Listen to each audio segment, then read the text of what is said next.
कुसुम कुमार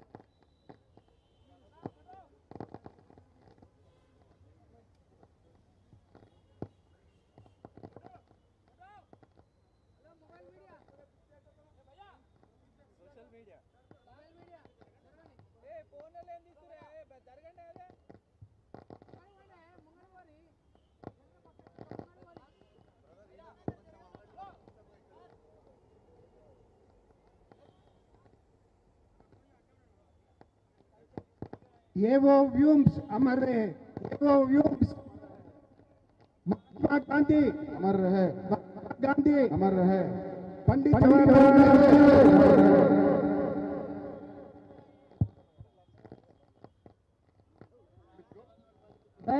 सेवादल वालों को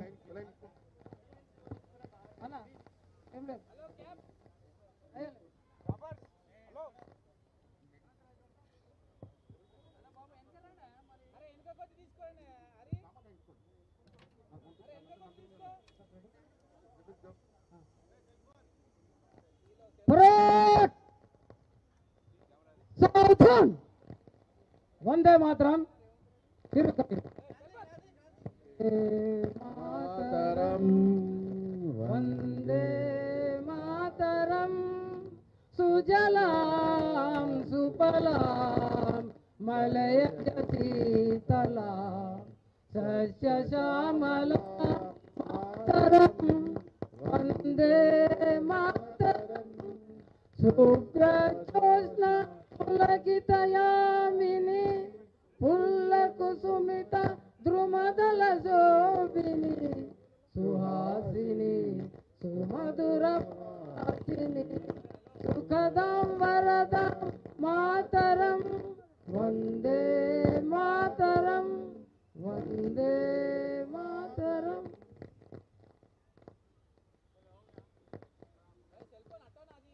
सलामी दो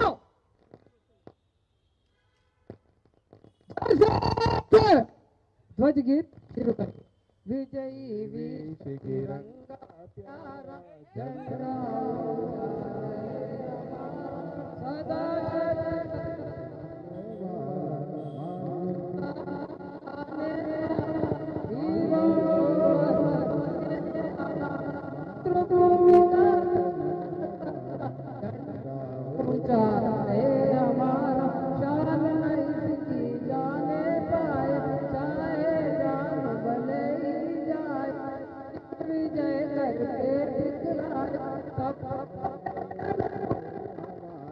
झंडा ऊंचा रहे हमारा।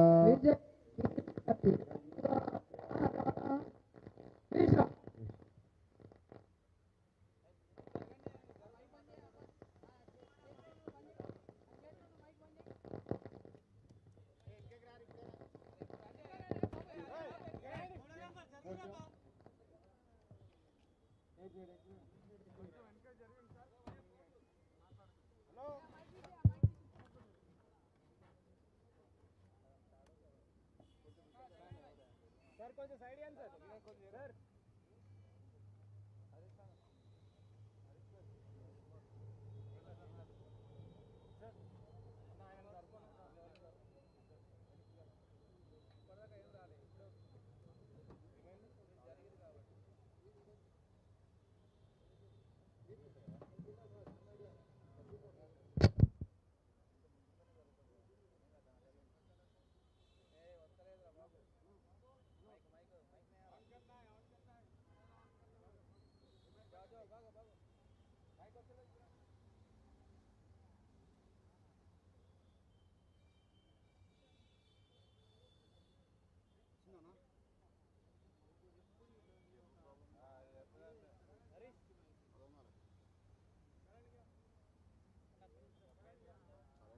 ఓకేనా కరెంట్ పోయిందా పవర్ పోయింది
కాంగ్రెస్ పార్టీ శ్రేణులకు,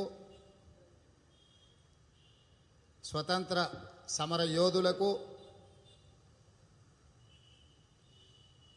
అమరవీరులై స్వతంత్రం సాధించిన వారి కుటుంబ సభ్యులకు అందరికీ కాంగ్రెస్ పార్టీ అవతరణ దినోత్సవ సందర్భంగా శుభాకాంక్షలు. ఈ దేశ ప్రజలు తెల్ల దొరల చేతిలో బందీలై స్వేచ్ఛను కోల్పోయి బానిసలుగా బతుకుతున్న సందర్భంలో ఈ దేశ ప్రజలకు స్వతంత్రం ఒక్కటే పరిష్కారం. ఆ స్వతంత్రం కోసం జాతీయ స్థాయిలో ఉద్యమించడానికి ఒక వేదిక కావాలి. ప్రజల యొక్క అవసరాలు, ప్రజా సమస్యల పరిష్కారం, దేశ ప్రజల యొక్క స్వేచ్ఛను కాపాడడానికి కాంగ్రెస్ పార్టీ ముందుకొచ్చింది, కాంగ్రెస్ పార్టీ అవతరించింది.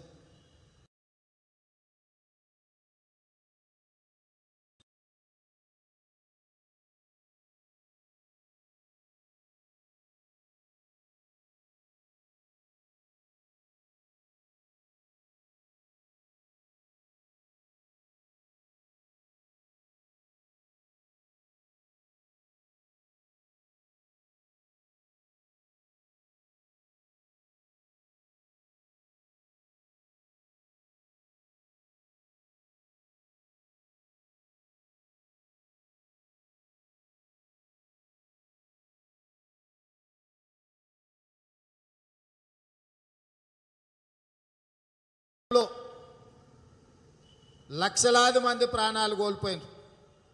స్వతంత్రం వచ్చిన తర్వాత దేశ సమగ్రతను కాపాడంలో ముందు వరుస నిలబడి ఆదర్శవంతంగా పనిచేస్తున్న మహాత్మా గాంధీ గారిని అతివాదులు, మతవాదులు పొట్టన పెట్టుకున్నారు. అయినా కాంగ్రెస్ పార్టీ నమ్మిన సిద్ధాంతాన్ని, దేశ ప్రజల యొక్క ఆకాంక్షల్ని ఎప్పుడూ మర్చిపోలేదు. మహాత్మా గాంధీ గారు బలిదానమైన వారిచ్చిన స్ఫూర్తి ఆనాటి నుంచి ఈనాటి వరకు కాంగ్రెస్ శ్రేణులు కొనసాగిస్తూనే ఉన్నారు. వారికి అందించే ఘనమైన నివాళి వారిచ్చిన స్ఫూర్తిని కొనసాగించడమే. వారి దేశ ప్రజల కోసం పల్లెలే పట్టుకొమ్మలు ఈ దేశానికని వారు ఏదైతే చెప్పినరో వారి ఆదేశాలను, వారి ఆలోచనను తూచా తప్పకుండా కాంగ్రెస్ పార్టీ కొనసాగించి, అదేవిధంగా ఉక్కు మహిళగా పేరుగాంచిన శ్రీమతి ఇందిరాగాంధీ గారు సమూలమైన పరిపాలనలో మార్పులు తీసుకొచ్చి దళితులకు, గిరిజనులకు, మైనారిటీలకు, మహిళలకు సముచితమైన స్థానం కల్పించి మన దేశ సార్వభౌమాధికారాన్ని సవాలు చేసిన పాకిస్తాను పీక అణిచి మనతో పోటీ పడితే ఆ దేశంలో ప్రజల యొక్క ఆకాంక్షల మేరకు పాకిస్తాన్పై యుద్ధం చేసి పాకిస్తాన్ నుంచి బంగ్లాదేశ్ను ప్రత్యేక దేశంగా ఏర్పాటు చేయడానికి శ్రీమతి ఇందిరాగాంధీ కాంగ్రెస్ పార్టీ యొక్క నాయకత్వం పనిచేసింది. దేశ సమగ్రతను కాపాడడంలో ముక్కవోని ధైర్యంతో పరిపాలనను చేస్తూ విదేశీ శక్తులకు వ్యతిరేకంగా నిటారుగా నిలబడి కొట్లాడినందుకు శ్రీమతి ఇందిరాగాంధీ గారి ప్రాణాలను కూడా ఆ శక్తులు బలిగొన్నాయి. అయినా కాంగ్రెస్ పార్టీ శ్రేణులు ఏ రోజు కూడా ధైర్యాన్ని కోల్పోలే. అయినా ఈ దేశాన్ని కాపాడడానికి, ఈ దేశ సరిహద్దుల్లో కంచేసి కాపాడడానికి, ఈ దేశం యొక్క పునాదులు దళితులు, గిరిజనులు, బడుగు బలహీన దళిత గిరిజన మైనారిటీ వర్గాలు, ఆ వర్గాల యొక్క అభ్యున్నతి కోసం కాంగ్రెస్ పార్టీ కృషి చేస్తూనే ఉంది. వారిని బలిగొన్న వెనక్కి తగ్గకుట్ట గాంధీ కుటుంబం దేశం తీవ్రమైన నాయకత్వ సమస్యను ఎదుర్కొంటున్న సందర్భంలో రాజీవ్ గాంధీ గారు వచ్చి ఈ దేశ ప్రజల కోసం గాంధీ వారసత్వంగా దేశ ప్రజలకు ఆదర్శంగా నిలబడడమే కాదు, అవసరమైతే మా ప్రాణాలను సైతం త్యాగం చేయడానికి మేము సంసిద్ధంగా ఉన్నామని చెప్పి ముందు వరుసలో నిలబడి రాజీవ్ గాంధీ గారు కూడా ఈ దేశ అభ్యున్నతిలో కృషి చేసినారు. ఇవాళ ప్రపంచ దేశంలోనే సాంకేతిక నిపుణులు, ఐటీ నిపుణులు వచ్చిండ్రంటే ఈ దేశానికి కంప్యూటర్ను పరిచయం చేసి పారదర్శకవంతమైన పరిపాలనను, అవినీతి రహిత పరిపాలనను అభివృద్ధి పదం వైపు నడిపించడానికి అవసరమైన సమూలమైన మార్పులు శ్రీ రాజీవ్ గాంధీ గారు తీసుకొచ్చారు. ప్రపంచ దేశాల ముందు శక్తివంతమైన దేశంగా భారతదేశాన్ని నిలబెట్టిన రాజీవ్ గాంధీ గారిని ముష్కరులు బలిగొన్నారు. వారి ప్రాణాలను కూడా విదేశీ శక్తుల కుట్రతోటి రాజీవ్ గాంధీ గారి ప్రాణాలను కూడా బలిగొన్నారు. అయినా కాంగ్రెస్ పార్టీ ధైర్యాన్ని కోల్పోలే. పుట్టెడు దుఃఖంతో ఇద్దరి చిన్న పిల్లల్ని, అత్తను కోల్పోయి భర్తను కోల్పోయి దేశం నాయకత్వ సమస్యను ఎదుర్కొంటున్న సందర్భంలో ఇక ఈ దేశానికి నాయకత్వమే లేదు, బలమైన నాయకత్వం లేని భారతదేశం మీద దాడి చేయొచ్చు అని శత్రు దేశాలు సంబరపడుతుంటే శ్రీమతి సోనియా గాంధీ గారు ముందుకొచ్చారు. నేనున్నాను ఈ దేశం కోసం, ప్రాణాలు అర్పించిన కుటుంబ వారసత్వంగా అవసరమైతే ప్రాణాలను సైతం ఇవ్వడానికి సిద్ధంగా ఉన్నా అని చెప్పి శ్రీమతి సోనియా గాంధీ గారి నేతృత్వంలో యూపీఏ ప్రభుత్వాలను ఏర్పాటు చేసి యూపీఏ ప్రభుత్వంలో పేదలను ఆదుకోవడానికి, పేదల ఆకలి తీర్చడానికి ఆహార భద్రతా చట్టాన్ని తీసుకొచ్చి, ఉపాధి హామీ పథకాన్ని తీసుకొచ్చి, రైట్ టు ఎడ్యుకేషన్, ప్రతి పేదవాడి బిడ్డ చదువుకోవాలి, చదువుకుంటేనే అభ్యున్నతి వస్తుంది.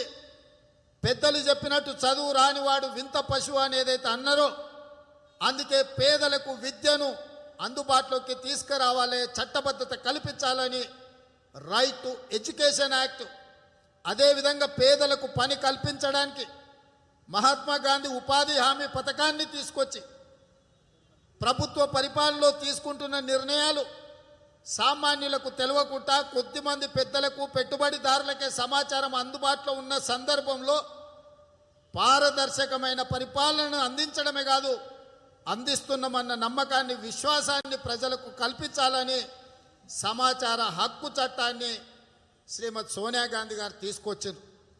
ఎన్నికలలో సరళీకృతమైన విధానాలను తీసుకొచ్చి ప్రజలు ఓటేసుకునే హక్కును, స్వేచ్ఛను కల్పించి చట్టసభలల్లో మహిళల యొక్క ప్రాతినిధ్యం ఉండాలి అని మహిళా రిజర్వేషన్ చట్టాన్ని రాజ్యసభలో ఆమోదింపజేసి లోక్సభలో పంపిస్తే భారతీయ జనతా పార్టీ కుట్ర చేసి మహిళా వ్యతిరేక భావజాలం ఉన్న బీజేపీ ఈరోజు మహిళా రిజర్వేషన్లను చట్టసభలలో తొక్కిపెట్టారు.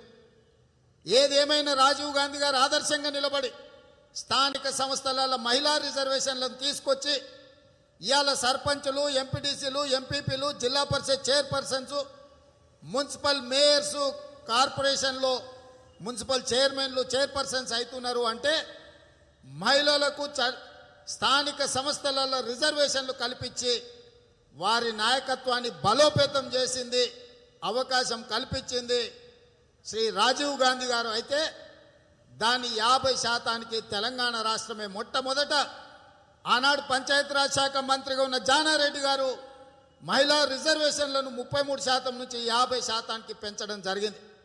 ఇవాళ మహిళలు అత్యధికంగా స్థానిక సంస్థల చట్ట సభలలో వాళ్ళ ప్రాతినిధ్యం ఉన్నది అంటే అది తెలంగాణలోనే శ్రీకారం అయింది. 2011-12లో మన పెద్దలు జానారెడ్డి గారు ఇక్కడ అసెంబ్లీలో బిల్లును ప్రవేశపెట్టి ఆదేశాలు ఇవ్వడం జరిగింది. ఇవాళ ఆ విధంగా దేశ సమగ్రతను, దేశం యొక్క సమైక్యతను, దేశంలో ప్రజలందరూ స్వేచ్ఛగా ఉండాలి అని 10 సంవత్సరాలు యూపీఏ పరిపాలనలో యూపీఏ చైర్పర్సన్గా శ్రీమతి సోనియా గాంధీ గారు ప్రధానమంత్రి పదవి కానీ రాష్ట్రపతి పదవిని కానీ రాహుల్ గాంధీ గారు ప్రధానమంత్రి లేకపోతే మంత్రి పదవులను వేటిని స్వీకరించకుండా చట్టసభలలో సభ్యులుగా ఉండి కూడా మేధావి అయిన మన్మోహన్ సింగ్ గారిని ప్రణబ్ ముఖర్జీ గారిని ప్రధానమంత్రులు రాష్ట్రపతులుగా నియమించి దేశాన్ని కాపాడడానికి దేశానికి బలమైన నాయకత్వాన్ని మేధావులను అందించిన నాయకత్వం శ్రీమతి సోనియా గాంధీ గారు. మరి ఈరోజు మిత్రులారా ఆలోచన చేయండి, ఈ దేశ పౌరులందరూ కూర్చొని సావధానంగా ఆలోచన చేయాల్సిన సందర్భం వచ్చింది. 75 సంవత్సరాల స్వతంత్ర ఉత్సవాలను పూర్తి చేసుకున్న సందర్భంలో స్వతంత్రం రాకంటే ముందు ఏ పరిస్థితులు ఉన్నాయో ఇవాళ మళ్ళీ అలాంటి పరిస్థితులే పునరావృతమైనవి. ఆనాడు బ్రిటిషర్సు కులాల మధ్యన, ప్రాంతాల మధ్యన, మతాల మధ్యన, భాషల మధ్యన చిచ్చు పెట్టి అధికారాన్ని ఏ విధంగా అయితే పదిలపరచుకోవాలనుకున్నారో, మన మీద ఆధిపత్యాన్ని చెలాయించాలనుకున్నారో, ఈరోజు భారతీయ జనతా పార్టీ నేతృత్వంలో నరేంద్ర మోడీ గారు ప్రధానమంత్రిగా ఉండి బ్రిటిషర్స్ ఇచ్చిన సిద్ధాంతాన్ని, ఆలోచన విధానాన్ని మళ్ళీ దేశ ప్రజలపై రుద్దాలనుకుంటున్నారు. ఇది అత్యంత ప్రమాదకరం. స్వతంత్రానికంటే ముందు ఎలాంటి ప్రమాదకరమైన పరిస్థితులు ఉన్నాయో ఈరోజు భారతీయ జనతా పార్టీ అధికారంలోకి వచ్చిన తర్వాత ఈ దేశంలో అలాంటి పరిస్థితులే దాపురించినాయి. అందుకే ఈరోజు మన నాయకుడు శ్రీ రాహుల్ గాంధీ గారు కన్యాకుమారి నుంచి కశ్మీర్ వరకు 3500 కిలోమీటర్లు ఏకదాటిన పాదయాత్ర చేసి ఈ దేశానికి పొంచి ఉన్న ముప్పు నుంచి కాపాడడానికి, ఈ దేశం కోసం ప్రాణాలు అర్పించిన మహాత్మా గాంధీ గారు, శ్రీమతి ఇందిరాగాంధీ గారు, శ్రీ రాజీవ్ గాంధీ గారి వారసత్వాన్ని పుణికిపుచ్చుకొని అవసరమైతే ప్రాణాలను సైతం దేశం కోసం ఇవ్వడానికి సిద్ధంగా ఉన్నా అని చెప్పి ఈరోజు ఒక మహత్కరమైన కార్యక్రమాన్ని తీసుకొని వారు పాదయాత్ర చేపడుతున్నారు. మన తెలంగాణ రాష్ట్రంలో దాదాపుగా 15-16 రోజులు రాహుల్ గాంధీ గారు ఇక్కడ ఉన్నారు, పాదయాత్రలో పాల్గొన్నారు. 375 కిలోమీటర్లు తెలంగాణలో వారు పాదయాత్ర చేసిండ్రు. తెలంగాణ ప్రాంతానికి చార్మినార్ అనేది ఒక నజరాన. ఆ చార్మినార్ దగ్గర నుంచి శ్రీ రాజీవ్ గాంధీ గారి సద్భావన యాత్రలో భాగంగా ఎక్కడైతే జెండా ఎగరేసి ఈ మత సామరస్యాన్ని కాపాడడానికి ప్రయత్నం చేసిండో అక్కడే వారు కూడా జెండా ఎగరేయడం ద్వారా మళ్ళొక్కసారి కులాలకు, మతాలకు, ప్రాంతాలకు, తెలంగాణ రాష్ట్రానికి సంపూర్ణమైన విశ్వాసాన్ని, నమ్మకాన్ని కల్పించడానికి మన నాయకుడు రాహుల్ గాంధీ గారు ప్రయత్నం చేశారు. ఇవాళ రాహుల్ గాంధీ గారు ఈ దేశం కోసం, ఈ దేశ సమగ్రత కోసం, ఈ దేశ అభ్యున్నతి కోసం తన ప్రాణాలను సైతం లెక్క చేయకుండా వారు పాదయాత్రలో పాల్గొంటున్నారు. ఇది ఒక దండి మార్చ్ లాంటి, ఇట్లాంటి ఎన్నో మహాత్మా గాంధీ గారి స్ఫూర్తిని తీసుకొని ఇవాళ వారు ఈ పాదయాత్రను కొనసాగిస్తున్నాడు. ఈ సందర్భంగా నాయకులకు, శ్రేణులకు, దేశ పౌరులకు, కాంగ్రెస్ పార్టీ సానుభూతి పరులకు నేను విజ్ఞప్తి చేస్తున్నా, దేశం యొక్క భద్రత ప్రమాదంలో పొంచి ఉన్నది. తెలంగాణ రాష్ట్రం చంద్రశేఖరరావు గారి చేతిలో పూర్తిగా సమూలంగా విధ్వంసం అయిపోయింది. ఇవాళ అభివృద్ధి లేదు, ప్రజలకు ఆత్మగౌరవం లేదు, స్వేచ్ఛ లేదు, సామాజిక న్యాయం లేదు, స్వయం పాలన లేదు. స్థానిక సంస్థలల్లో ఇంత దుర్భరమైన పరిస్థితులు ఎప్పుడూ లేవు స్వతంత్ర భారతదేశంలో.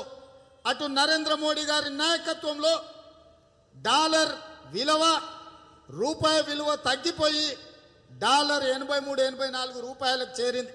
అంతర్జాతీయంగా దేశంలో రూపాయి క్షీణించిపోయింది. అంతర్జాతీయంగా దేశ ప్రతిష్ట కోల్పోయింది. ఇవాళ చైనా 2000 స్క్వేర్ కిలోమీటర్స్ భారత భూభాగంలో చొచ్చుకొచ్చి ఆక్రమించుకుంటే కనీసం ప్రశ్నించలేని నిస్సహాయ స్థితిలో ఈ దేశ ప్రధానమంత్రి ఉన్నారు అంటే ఇది నిజంగా దౌర్భాగ్యము, దేశానికి అత్యంత ప్రమాదం పొంచి ఉన్నది. మన నాయకుడు కోవిడ్ వచ్చే సందర్భంలో 2020లోనే చెప్పిండు, కోవిడ్ ప్రమాదం పొంచి ఉన్నది, ముందస్తు చర్యలు తీసుకోండి అని. పట్టించుకోలే, అవహేళన చేసిండ్రు. తర్వాత కోవిడ్ బారిన లక్షలాది మంది చచ్చిపోయిన తర్వాత కానీ ప్రజలకు ఆ విషయం అవగాహన రాలే. ఇవాళ కూడా మన నాయకుడు రాహుల్ గాంధీ గారు పదే పదే చెప్తున్నారు, గతంలో చైనా వేరే, పాకిస్తాన్ వేరేగా ఉండేది. ఈరోజు చైనా, పాకిస్తాన్ కలగలిసి కుట్ర చేసి ఇరువైపుల నుంచి దేశం మీద దాడి చేయాలన్న ఆలోచనతో ఉన్నారు. పాకిస్తాన్, చైనా సైనికులు, సైన్యాధిపతులు సమాలోచన చేస్తున్నారు. భారతదేశం మీద మూకుమ్మడిగా దాడి చేయడానికి దేశ భద్రత ప్రమాదంలో ఉన్నదని పదే పదే మన నాయకుడు రాహుల్ గాంధీ గారు ప్రభుత్వాన్ని హెచ్చరిస్తున్నాడు.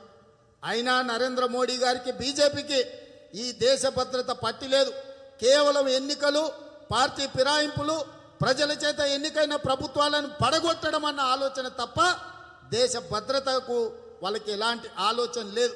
అందుకే ఈరోజు దేశంలో ప్రజలలో చైతన్యం తీసుకురావడానికి భారత్ జోడో యాత్రలో భాగంగా ఢిల్లీ సరిహద్దుల్లోకి అడుగుపెట్టిన మరుక్షణం నరేంద్ర మోడీ గారు పీఠం కదిలింది. నరేంద్ర మోడీ గారు భయపడ్డారు కాబట్టి కోవిడ్ నిబంధనల ప్రకారం మీరు యాత్రను రద్దు చేసుకోండి అని రాహుల్ గాంధీ గారికి నోటీస్ ఇచ్చారు. నేను అప్పుడే అడిగిన ప్రధానమంత్రిని పార్లమెంట్లో, నిజంగానే కోవిడ్ పొంచి ఉంటే పార్లమెంట్లో నిబంధనలు పాటించి పార్లమెంట్ సమావేశాలు నిర్వహించాలి కదా. పార్లమెంట్లో ప్రధానమంత్రి, హోంమంత్రి, సంబంధిత శాఖ మంత్రులు సభలు నిర్వహించేటప్పుడు కోవిడ్ ప్రమాదం ఢిల్లీలో పొంచి ఉంటే పార్లమెంట్లో నిబంధనలు ఎందుకు అమలు చేయట్లేదు అని. అంటే కేవలం కుట్ర చేయడం ద్వారా రాహుల్ గాంధీ గారు ఈ దేశాన్ని కాపాడడం కోసం చేస్తున్న ప్రయత్నాన్ని దెబ్బతీయడానికి, దేశ సమగ్రతను ఫనంగా పెట్టడానికి ఈరోజు బీజేపీ ప్రభుత్వం ప్రయత్నం చేస్తుంది.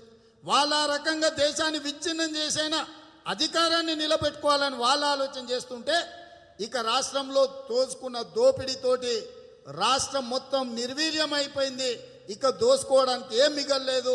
కుటుంబ సభ్యులకు పంచాలి అంటే కుటుంబ సభ్యులు పెరిగినరు, వాళ్ళ ఆశ ఆకలి ఇంకా పెరిగింది. కాబట్టి దేశమంతా పార్టీని విస్తరించి కుటుంబ సభ్యులకు వివిధ రాష్ట్రాలను పంచిపెట్టడానికి కేసీఆర్ గారు ప్రణాళికలు సిద్ధం చేస్తారు. ఏ ఒక్కరోజు కూడా పార్లమెంట్లో ఇక్కడి సమస్యల మీద 2014 పునర్విభజన చట్టంలో Congress party railway coach factory ఇచ్చింది, ఐటీఐఆర్ కారిడార్ ఇచ్చింది, ఉక్కు కర్మాగారం ఇచ్చింది, ట్రిపుల్ ఐటీ ఇచ్చింది, గిరిజన యూనివర్సిటీ ఇచ్చింది, 4000 మెగావాట్ల విద్యుత్ ఉత్పత్తి చేసే సామర్థ్యాన్ని కేంద్ర ప్రభుత్వం నిర్మించి ఇస్తా ఉన్నది. అదేవిధంగా సాగునీటి ప్రాజెక్టులు జాతీయ హోదా ఇవ్వడానికి అవకాశం ఉంటే వీటి మీద ఏది పార్లమెంట్లో చంద్రశేఖర్ రావు గారు వాళ్ళ పార్లమెంట్ సభ్యులు ప్రస్తావించలే. కానీ ఢిల్లీకి వచ్చి దిక్కుమాలిన పార్టీ కార్యాలయాన్ని ఏర్పాటు చేసుకొని 3 రోజులు అక్కడ కూర్చున్నాడు. పార్లమెంటు జరుగుతున్నప్పుడు ఢిల్లీకి వచ్చిన రాష్ట్ర ముఖ్యమంత్రి పునర్విభజన చట్టం తెలంగాణ ప్రజలకు హక్కు కల్పించింది కాంగ్రెస్ పార్టీ, దాన్ని ఎందుకు అమలు చేస్తలేవని చంద్రశేఖర్ రావు గారు కేంద్ర ప్రభుత్వాన్ని నిలదీసి ఆలోచన చేయలే. ఎంతసేపు ఉన్నా ఒకడేమో పార్టీ ఫిరాయింపులు ఎమ్మెల్యే కొనుగోలు అంటాడు, ఇంకొకడేమో ఢిల్లీ లిక్కర్ స్కామ్ అంటాడు. ప్రజల యొక్క సమస్యల్ని పట్టించుకుంటలేరు. ఇవాళ రాష్ట్రంలో రైతులు చచ్చిపోతున్నారు, నిరుద్యోగ యువకులు ఉద్యోగాలు లేక ఆత్మహత్యలు చేసుకుంటున్నారు. దళితులు, గిరిజనుల గురించి చెప్పాల్సిన అవసరం లేదు. వైద్య సహాయం ఎవరికి పేదలకు అందుతలేదు. ఇట్లాంటి విపత్కరమైన పరిస్థితుల్లో కాంగ్రెస్ శ్రేణులకు, నాయకులకు నేను పిలిపిస్తున్నా, మనకుండే చిన్న చిన్న సమస్యల కంటే ప్రజలు ఎదుర్కొంటున్న సమస్యలు చాలా పెద్దవి, ప్రమాదకరమైనవి. కాబట్టి ప్రజలకు అండగా నిలబడాల్సిన సమయం వచ్చింది.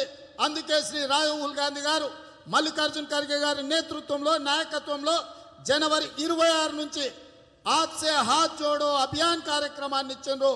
ప్రతి కార్యకర్త తండాలలో, గూడాలలో, మారుమూల పల్లెల్లో వెళ్ళాలి, ప్రతి తలుపు తట్టాలి, ప్రతి గుండెకు చేరుకోవాలి, ప్రతి మనిషిని అప్రమత్తం చేయాలి. రాష్ట్రం, దేశం ఎదుర్కొంటున్న సమస్యల్ని వివరించి చెప్పి హాత్ సే హాత్ జోడో అభియాన్ కార్యక్రమాన్ని దిగ్విజయంగా ముందుకు తీసుకెళ్ళాలి.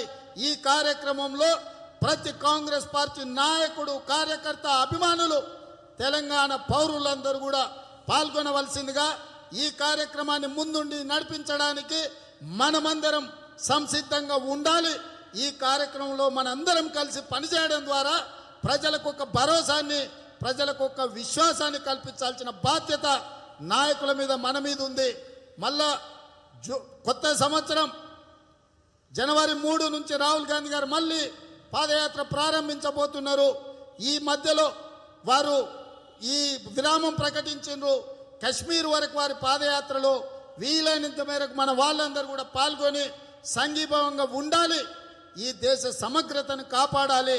దానికి మనందరం ఈ వేదికగా కాంగ్రెస్ పార్టీ అవతరణ దినోత్సవ సందర్భంగా మనందరం ప్రతినబూని ప్రజా సమస్యల మీద కొట్లాడాలి. వ్యక్తిగతమైన అంశాలు, వ్యక్తిగతమైన సమస్యల్ని చర్చ పెట్టకుండా ప్రజా సమస్యల మీద, ప్రజలకు ఉపయోగపడే ప్రణాళిక మీద కాంగ్రెస్ శ్రేణులందరూ కూడా ముందుకు రావాల్సిందిగా కోరుకుంటూ మీ అందరికీ మరొక్కసారి మనస్ఫూర్తిగా ధన్యవాదాలు తెలియజేస్తూ సెలవు తీసుకుంటున్న మిత్రుల జై కాంగ్రెస్.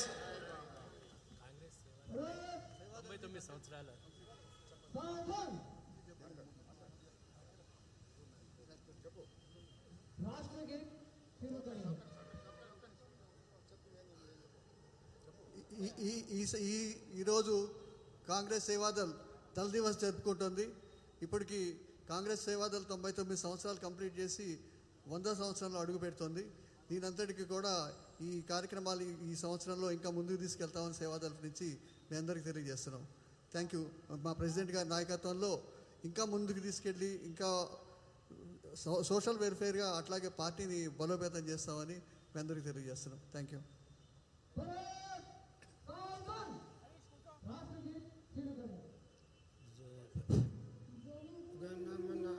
नायक जय हे भारत भाग्य विधाता पंजाब सिंधु गुजरात मराठा द्राविड उत्कल गंगा इंजय माचल यमुना गंगा उज्जल जल तरंगा तब शुभ नामे जागे तब शुभ आशुष मागे आए तब जय गादा जन गण मंगल दायक जय हे भारत भाग्य विधाता जय जय जय जय जय जय जय जिंदाबाद वंदे मातरम.